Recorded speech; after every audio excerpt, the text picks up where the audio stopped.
ये macro economics का दूसरा पार्ट है या फिर दूसरा क्लास है ना, जो बेसिकली नेट के लिए डिजाइन किया गया है।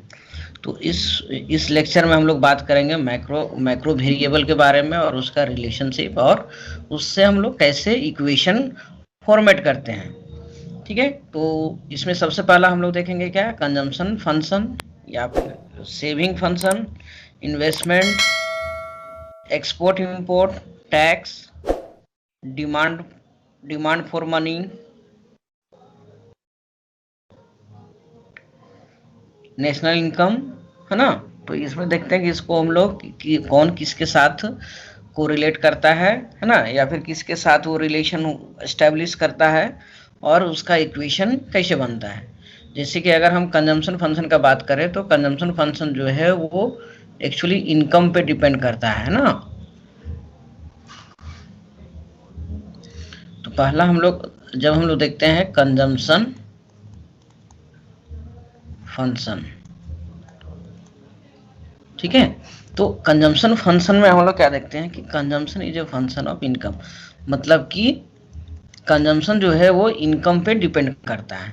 अब यहाँ इनकम में भी कौन सा income, disposable income, disposable income मतलब खर्च करने योग्य आय। तो डिस्पोजेबल इनकम मतलब क्या होता है कि जो वास्तविक इनकम होता है, नेशनल इनकम, उसमें से टैक्स को घटा देते हैं, तो उसको हम लोग कहते हैं डिस्पोजेबल इनकम। ठीक है, तो ये जैसे कि एक व्यक्ति ने किसी 2,000 रुपया काम किया, ठीक है, तो ये इसका क्या हो गया, एक्चुअल इनकम हो गया, एक्चुअल इनकम।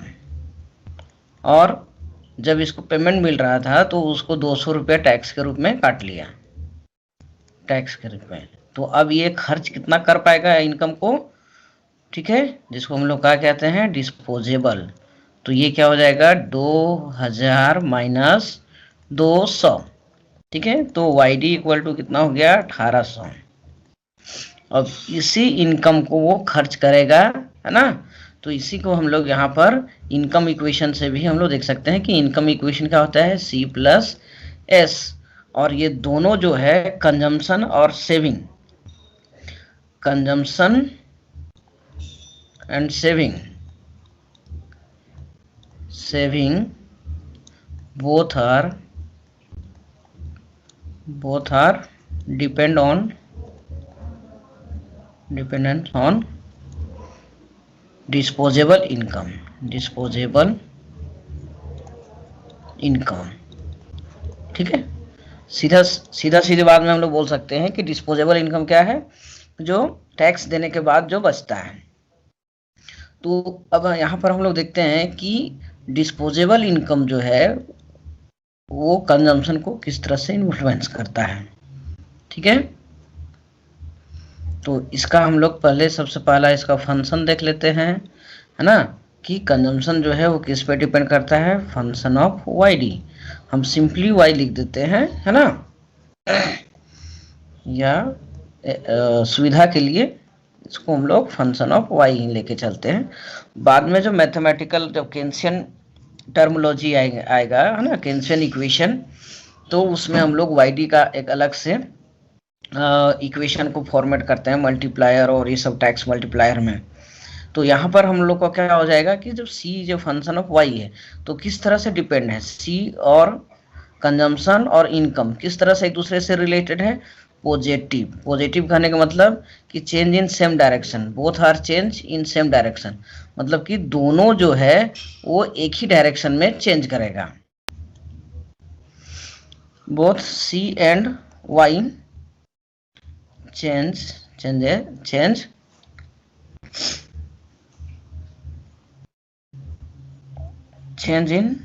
सेम डायरेक्शन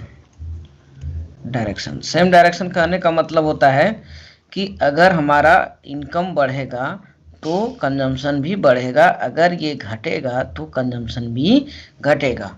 दोनों साइड से क्या है, हमारा पॉजिटिव रिलेशन है ना, धनात्मक संबंध है। तो इसको जब हम लोग ग्राफ में दिखाते हैं तो ये किस तरह से हो जाता है, ये इधर हो जाएगा,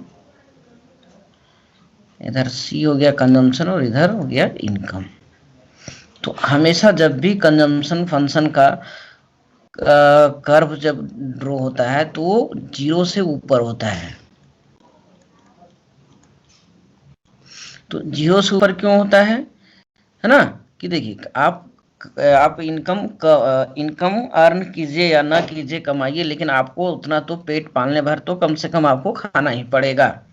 ठीक है, तो ये आपका जो बताता है, ये हमारा क्या बताता है, कांस्टेंट कंजम्पशन मान के चलते हैं, इसको हम अल्फा से डिनोट करते हैं। ठीक, इसको हम लोग क्या कहते हैं, कांस्टेंट कंजम्पशन। ये इनकम से फ्री है। अब आपके पास इनकम है या नहीं है, आप चोरी करके खा रहे हैं या कहाँ से खा रहे हैं, इसको मतलब नहीं है। आपको इतना जिंदा रहना है तो इतना आपको खाना ही पड़ेगा। या फिर इसको हम लोग ऑटोनोमस कंजम्पशन भी बोलते हैं, ऑटोनोमस कंजम्पशन। ठीक है, और उसके बाद आपका जब आय अब काम करना शुरू करते हैं तो आपका इनकम जो है बढ़ता है, तो इनकम बढ़ने से आपका कंजम्पशन कितना बढ़ता है। तो ये बेसिकली हम लोग को क्या बताता है, MPC, del C by del Y, है ना, मतलब कि नेट चेंज इन कंजम्पशन बटा चेंज इन इनकम। ठीक है, तो इसी को हम लोग कहते हैं क्या, एमपीसी। शॉर्टकट में इसको हम लोग क्या करते हैं, del C by del Y equal to MPC, या फिर इसको कोई एक सिंबल से दिखा लेते हैं, बीटा से। तो अब देखिए, अब कंजम्पशन का जब हम इक्वेशन फॉर्म करेंगे तो सबसे पहला क्या होगा, अल्फा होगा, है ना, constant consumption, plus beta Y होगा। अब देखिए, यहाँ पर कहने का मतलब कि अगर आपका आई 0 हो जाता है तब भी आपका कंजम्पशन इतना करना ही पड़ेगा। मतलब जब इनकम 0 हो जाता है तो टोटल कंजम्पशन, है ना, टोटल कंजम्पशन और ऑटोनोमस कंजम्पशन, ठीक है, दोनों बराबर हो जाता है, ऑटोनोमस कंजम्पशन। ठीक है, तो कभी भी कंजम्पशन जो है नेगेटिव नहीं हो सकता है, इसलिए ये इसका जो इक्वेशन हो जाता है, फाइनल इक्वेशन जो हो जाता है वो C equal to alpha plus beta Y हो जाता है।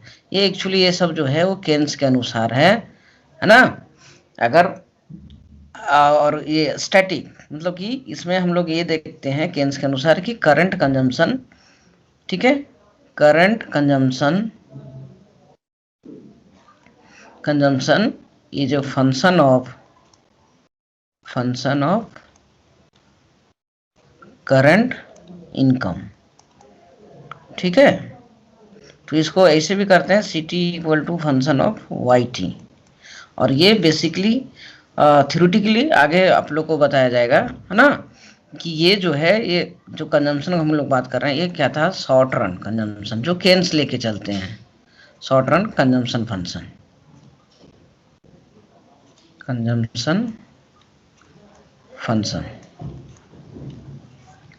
ठीक है, अगर हम लॉन्ग रन कंजम्पशन फंक्शन का बात करें तो लॉन्ग रन में ऐसे डिटेल बताएंगे कंजम्पशन का चैप्टर में, लेकिन यहाँ पर भी याद रखिएगा कि लॉन्ग रन में हमारा क्या होता है कि इक्वेशन जो होगा वो सिर्फ क्या होगा, इंटरसेप्ट नहीं होगा, बल्कि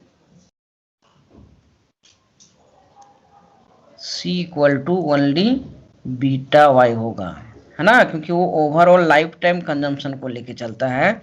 इसलिए इसमें आगे बढ़ेंगे कि एवरेज प्रोपेंसिटी टू कंज्यूम और मार्जिनल प्रोपेंसिटी टू कंज्यूम दोनों बराबर होता है, जबकि शॉर्ट रन में हमारा स्टार्टिंग क्या होता है कि APC is greater than MPC होता है। ठीक है, हमेशा एपीसी जो होता है बड़ा होता है। तो इसको आप आसानी से प्रूव भी कर सकते हैं कि कैसे बड़ा होता है ना।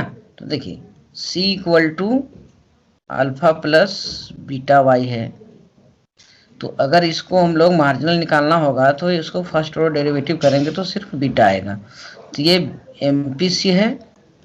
और अगर एपीसी निकालेंगे तो ये क्या हो जाएगा, C by Y into alpha by Y plus beta.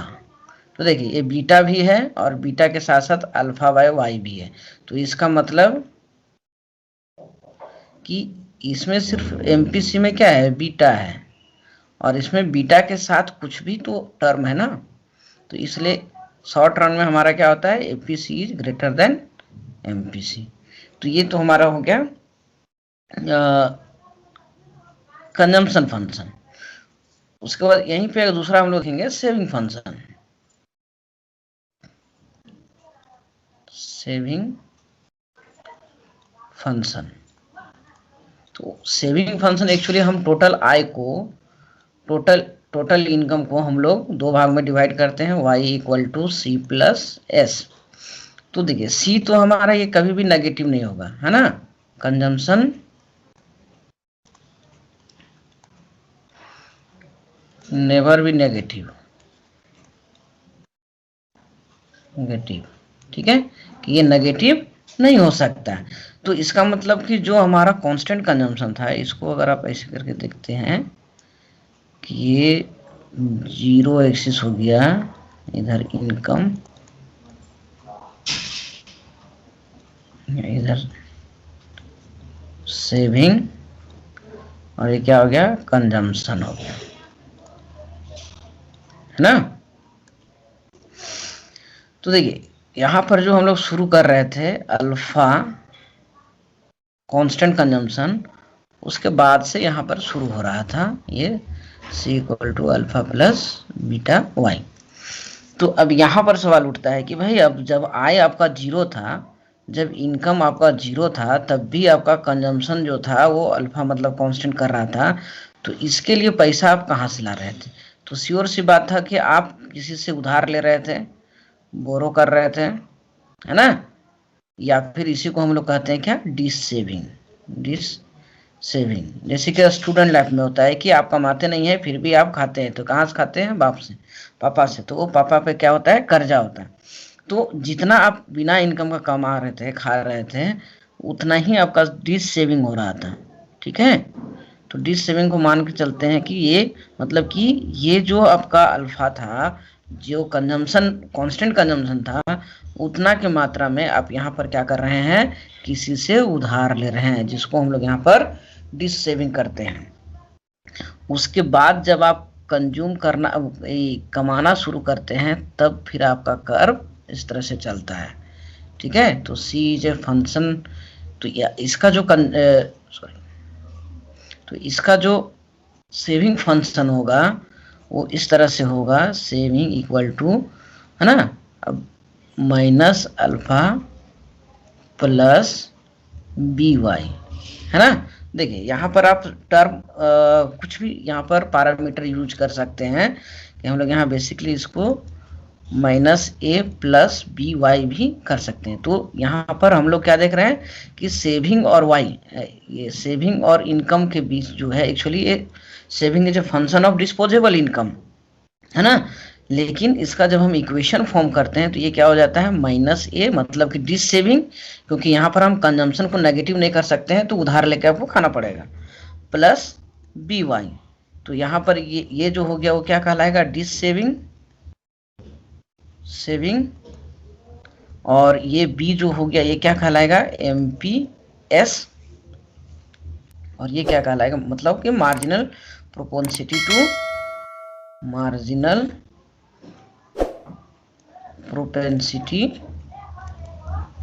To consume, sorry consume नहीं, हाँ सेविंग,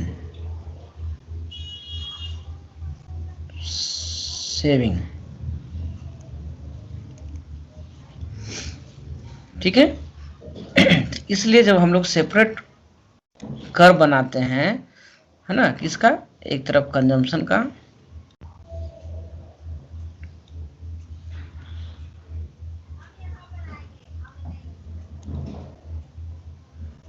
सेविंग का, है ना, तो ये यहां से शुरू होगा, और सेविंग का जब भी होगा तो इस एक्सिस से होगा, यहाँ पर ये वाई, इधर सेविंग। याद रखिएगा, कभी कभी पूछता है नेट में, ये सब चीज पूछता है ना, इक्वेशन दे देगा, बोलेगा कि कौन किसका इक्वेशन है।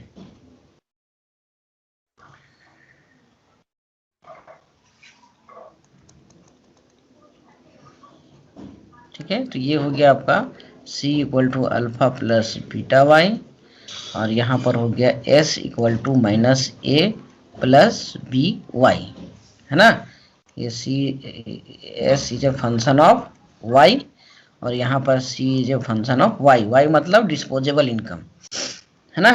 और यहाँ पर क्या है, अल्फा इक्वल टू माइनस ये दोनों जो है वो क्या है, बराबर है। ठीक है,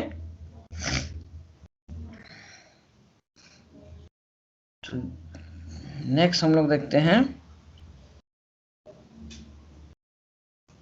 यहाँ पर एक चीज और आप देख सकते हैं कि जैसे y equal to C plus S है, तो यहाँ पर आप देख सकते हैं कि अगर हम y में चेंज करेंगे तो ये दोनों में चेंजिंग होगा। तो ठीक है, del y equal to del C plus del S.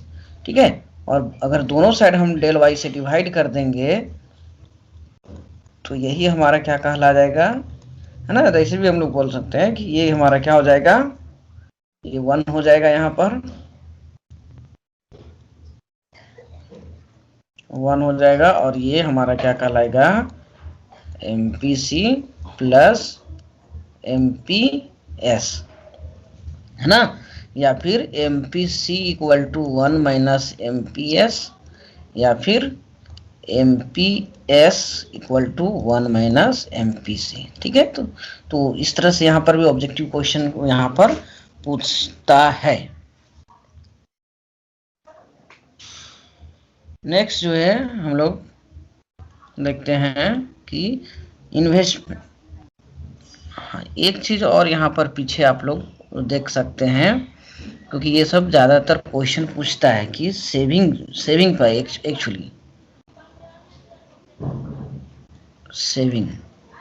ठीक है, तो यहाँ पर क्या होगा, क्लासिकल और दूसरा केन्स।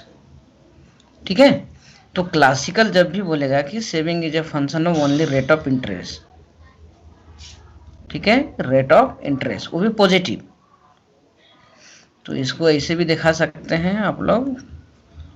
अब देखिए रेट ऑफ इंटरेस्ट के साथ पॉजिटिव रिलेशनशिप है, तो यहाँ प्लस हो जाएगा, और कोई भी यहाँ टर्म आप यूज कर सकते हैं IR। जबकि केन्स जो बोलता है वो क्या बोलता है कि saving is a function of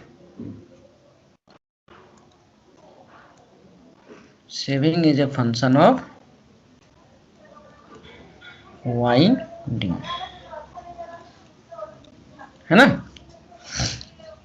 क्योंकि ये इन लोग जो है वो हाउस होल्ड के सेक्टर में नहीं बात करता था, ये बिजनेस सेक्टर के बाद में करता था। ठीक है, तो इसको यहाँ पर आप सिंपली, ये इक्वेशन नहीं समझ में आएगा तो इसको यहाँ पर छोड़ दीजिएगा, यहाँ खाली बस ये चीज़ समझिए कि ये दोनों में क्या अंतर था। ठीक है, तो ये सेविंग और ये आपका केन्स, मतलब क्लासिकल और केन्स का फंक्शन दोनों का।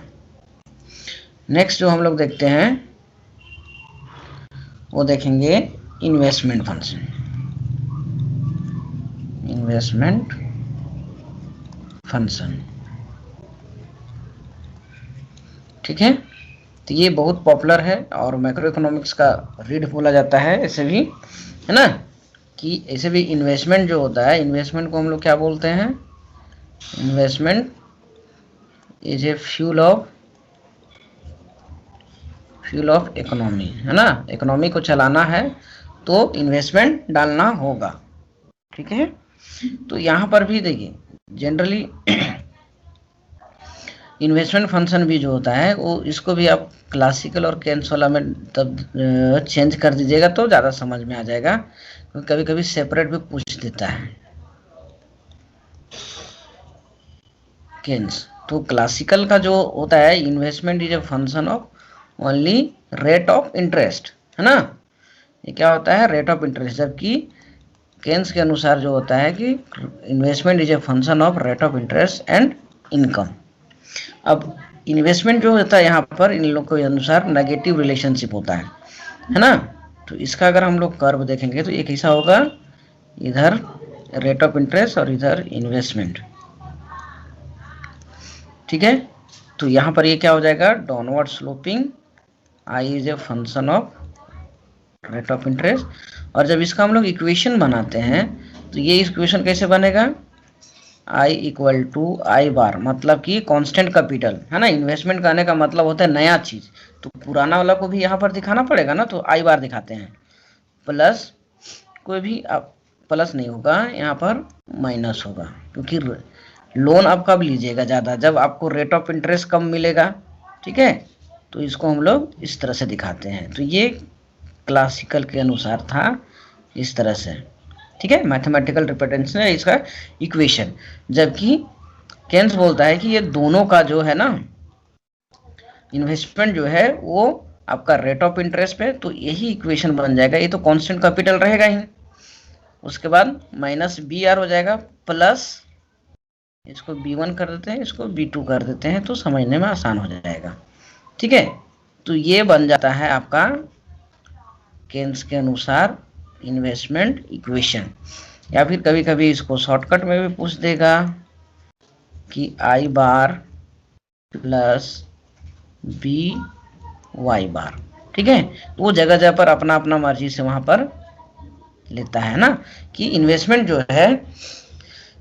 जो है वो रेट ऑफ इंटरेस्ट के साथ नेगेटिव रिलेशनशिप होता है, और जबकि इनकम के साथ पॉजिटिव रिलेशनशिप होता है। कि इन्वेस्टमेंट कौन व्यक्ति करेगा, जिसके पास इनकम होगा, और जो जिसके पास इनकम ही नहीं होगा वो बैंक से लोन लेगा क्या। यहाँ पर इन्वेस्टमेंट में करने का मतलब क्या है, बैंक से लोन लेकर आपको अपना बिजनेस प्रोडक्टिव एक्टिविटीज के लिए लगाना है। ठीक है, नेक्स्ट जो है हम लोग देखते हैं एक्सपोर्ट एंड इंपोर्ट। नेक्स्ट क्या होता है, एक्सपोर्ट एंड इंपोर्ट।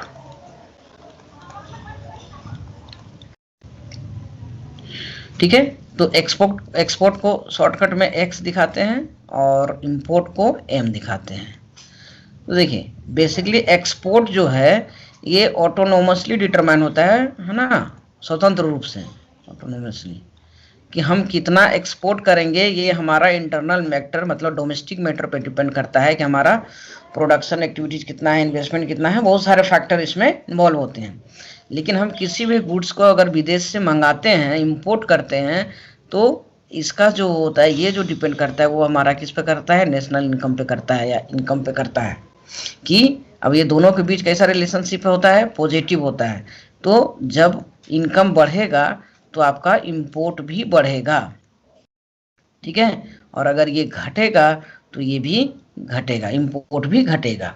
ठीक है, तो इसका अगर हम लोग इक्वेशन फॉर्म करेंगे तो कैसे करेंगे, m इक्वल टू यहाँ पर m बार कर देते हैं, मतलब कि कांस्टेंट इंपोर्ट। कांस्टेंट इंपोर्ट होता है, इसको किसी चीज से मतलब नहीं है, कौन किस पे डिपेंड करेगा, इतना होता है तो होता है। जैसे कि इसका कहने का मतलब हो गया कि जैसे कि रॉ मटेरियल आपके पास नहीं है और आप विदेश से मंगा रहे हैं, तो ये तो आपको करना ही पड़ेगा, मंगाना ही पड़ेगा। रॉ मटेरियल हो गया, इक्विपमेंट हो गया, कि जो आप नहीं बनाते हैं फिर भी आपको यहाँ पर ज़रूरत है। जैसे हेल्थ इक्विपमेंट होता है, बहुत सारे इंटरमीडिएट गुड्स होता है, इंटरमीडिएट गुड्स, अर्ध निर्मित इंटरमीडिएट गुड्स। तो ये सब चीज़ किसी भी देश को नेसेसरली मंगाना पड़ता है ना, चाहे वो ज़्यादा देना पड़े या कम देना पड़े, आय आपका रहे या ना रहे। ठीक है, इसी चलते इसको हम लोग क्या बोलते हैं, एम बार, मतलब कांस्टेंट इंपोर्ट। उसके बाद क्या होता है कि अगर आपका आय बढ़ता है, ठीक है, तो इंपोर्ट बढ़ेगा। तो ये हमारा फाइनल हो गया क्या, जैसे कि होता है ना डेवलपिंग कंट्री में ज़्यादातर देखा जाता है रिपरकशन इफेक्ट, इसी को बोलते हैं, है ना, कि जब इनकम बढ़ने लगता है डेवलपिंग कंट्री का तो इंपोर्ट ज़्यादा करता है ना, मतलब विदेशी वस्तु को और ज़्यादा जाता है, जिसके कारण इन लोगों का बैलेंस ऑफ पेमेंट भी डेफिसिट हो जाता है। तो यहाँ पर एम जो है वो क्या है, MPI है ना। MPI क्या होता है, मार्जिनल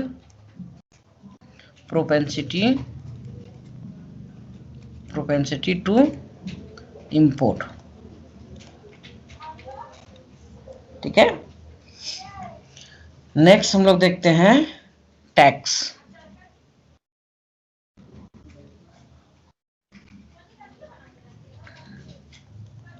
टैक्स देखिए यहाँ पर टैक्स जो है ना, वो टैक्स किस पे डिपेंड करता है, इसका इक्वेशन क्या होता है।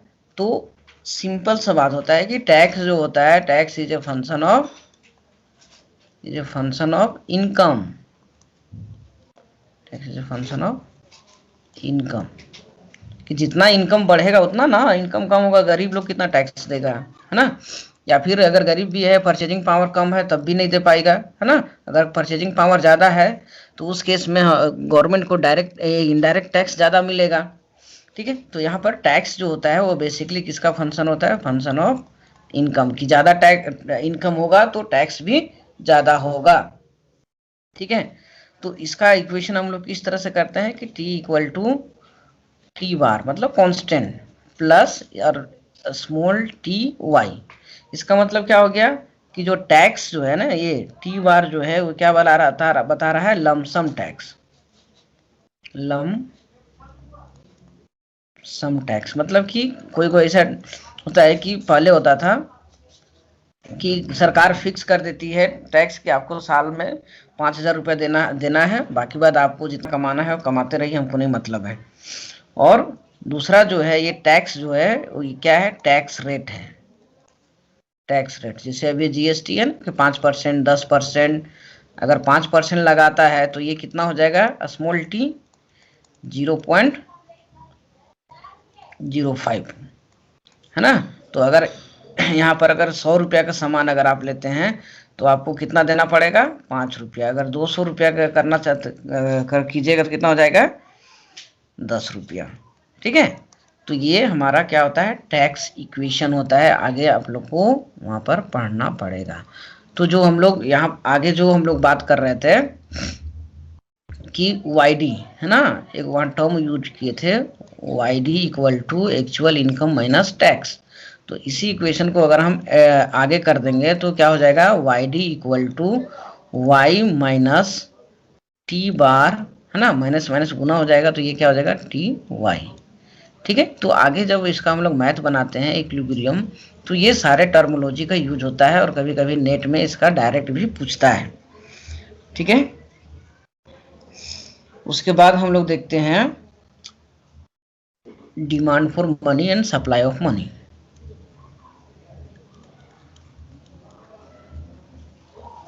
Demand for money and supply of money. तो देखिए सप्लाई ऑफ मनी जो होता है ना, ये कांस्टेंट होता है, ये किसी पे डिपेंड नहीं करता है। ये किस पे डिपेंड करता है, मॉनेटरी अथॉरिटीज पे, मॉनेटरी अथॉरिटीज, या फिर इसको आप लोग बोल सकते हैं हम लोग का अपना सेंट्रल बैंक, या फिर हम लोग बोलते हैं आरबीआई के डिसीजन पे। ये मॉनेटरी पॉलिसी होता है कि कितना हमको मनी सप्लाई बढ़ाना है, क्योंकि मनी सप्लाई जो होता है स्टॉक कॉन्सेप्ट होता है ना, कि एक समय में ये स्थिर रहता है। 100 रुपया है तो 100 रुपया, भले उसका वैल्यू कम बेसी हो जाएगा, है ना, लेकिन एक पार्टिकुलर टाइम पीरियड में मनी सप्लाई जो है हमारा स्थिर ही रहता है। इसलिए बिना डिसीजन का यहाँ पर ना तो ये रेट ऑफ इंटरेस्ट पे, ना तो आपका किसी चीज़ पे डिपेंड करेगा मनी सप्लाई, बल्कि ये मॉनेटरी अथॉरिटीज पे डिपेंड करता है। तो इसलिए इसको हमेशा हम लोग कैसे दिखाते हैं, MS बार। ठीक है, और डिमांड फॉर मनी जो है ये भी हमारा डिपेंड करता है रेट ऑफ इंटरेस्ट और इनकम पे, है ना। तो मनी डिमांड जो है ये आपका क्या हो जाएगा कि एक जो कांस्टेंट होगा, रेट ऑफ इंटरेस्ट के साथ जो होगा ये नेगेटिव रिलेशनशिप होगा, और इसके साथ बी के साथ मतलब इनकम के साथ जो होगा वो हमारा पॉजिटिव रिलेशनशिप होगा।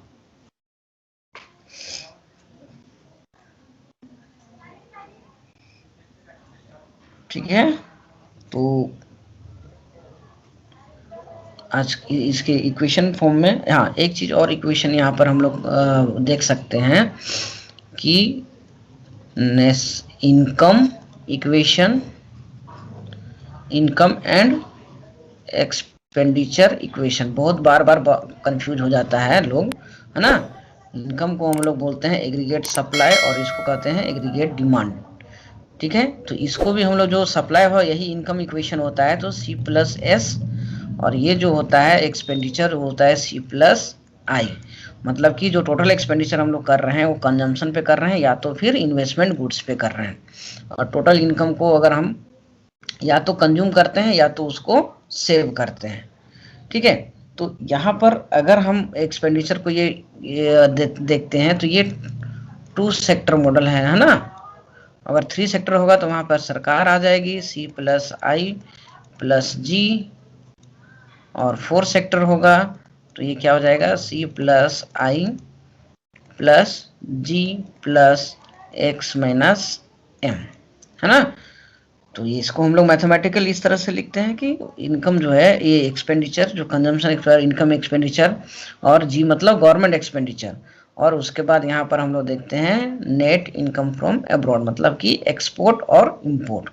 तो इस तरह से हम लोग मैक्रो इकोनॉमिक्स के वेरिएबल को फंक्शन फॉर्म में, क्योंकि फंक्शनल फॉर्म में एक्सप्रेस करते हैं, और उस फंक्शन को हम लोग मैथमेटिकली इक्वेशन कैसे बनाते हैं वो भी आज इस वीडियो में चर्चा करनी है।